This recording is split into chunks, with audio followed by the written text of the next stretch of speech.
Ну, в классе 4, в 5 классе мне уже такое вот желание именно было. Я перерисовывал тогда еще 90-е годы в основном все, что находил дома, какие есть открытки, какие есть книжки, иллюстрации, перерисовывал все подряд. Ну, как бы вот есть такое вот понятие захлеб.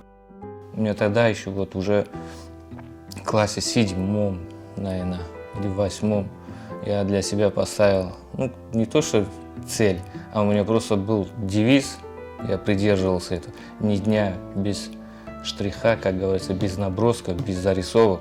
То я старался это в себе каждый день изо дня в день. Мама Рамиль, она всегда, если я где-то что-то, чего-то добивался, способствовала. Если я что-то добьюсь, она этому очень радовалась. Отец мне сильно, когда я учился, сильно помогал с этими подрамниками. Это все мне делал отец. Он мне, сколько бы я ни говорил, надо сделать мне, баба, сделать надо. Он всегда находил время, материал, все делал без, как говорится, беспрекословно или как. Ну, сильно родители мне помогли. Sağ olsunlar.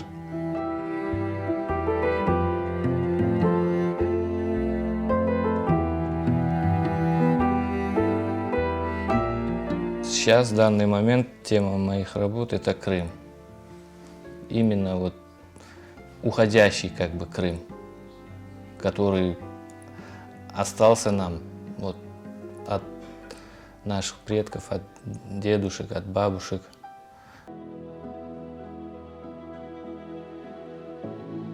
Все сейчас с каждым годом это все исчезает.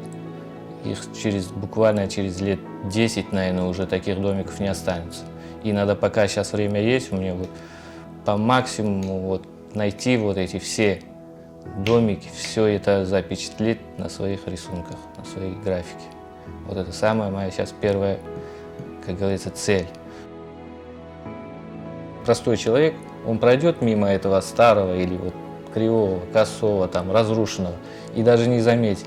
А если это показать, донести на рисунки, такая красота вообще. Именно вот в таком незаметном, невзрачном увидеть вот эту изюминку. Вот это же все натуральное. Весь материал в этих домиках, черепица, наша татарка, это черепица.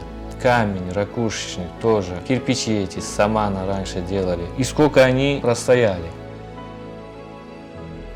Когда я рисую, я над тем или иным сюжетом, не знаю, может, меня не так поймут или что, но у меня такое чувство, что вот я должен именно в этот сюжет зайти. Именно отдаться как бы вот с головой, с мозгами я там. Если я туда не захожу, эта работа у меня не получается. Я должен отключаться от всего, чтобы мне никто не мешал, и люблю включить какую-нибудь классическую, красивую мелодию, и все, я уже работаю и хожу по этим улочкам, щупаю эти стены дряхлые, черепицу можно достать рукой. Если туда окунешься, в этот мир, на этой бумаге эта работа начинает, как бы для меня кажется, играть. И она, когда начинает играть, и вот сделаешь, когда работу эту, думаешь, ой, наконец, неужели я все-таки сделал, закончил ее, или пока не закончу я работу, это вот как бы тревога, что ли. Вот. Я делаю это в первую очередь для себя. Поднимает как-то дух или что вот.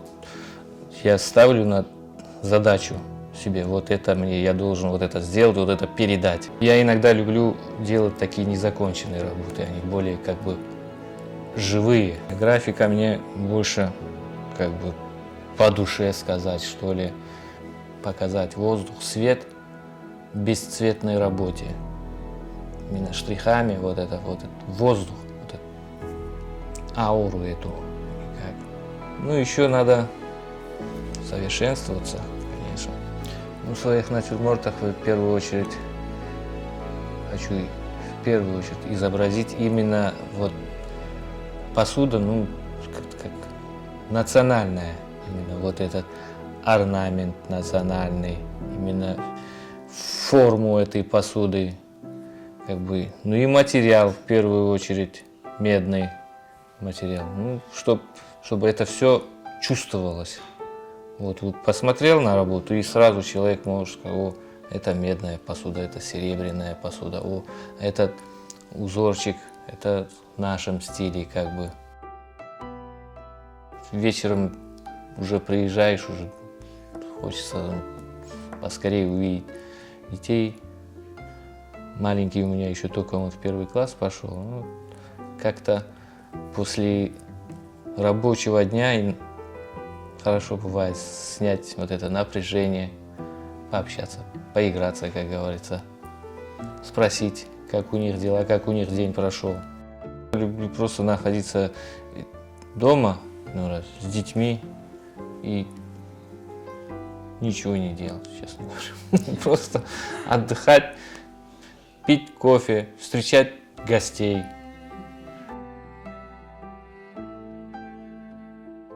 В своей графике я хочу показать Крым вот таким солнечным, мягким, именно вот это южнобережье, как бы Ялабуя. Воздух этот именно крымский, это работы такие с красивыми облаками, мне это нравится. Не просто чистое небо, а солнечный день, ну чтоб присутствовали облака. Показать старый улочку, вот эту которая раньше была 100 лет тому назад, вот эту наивность как бы в природе.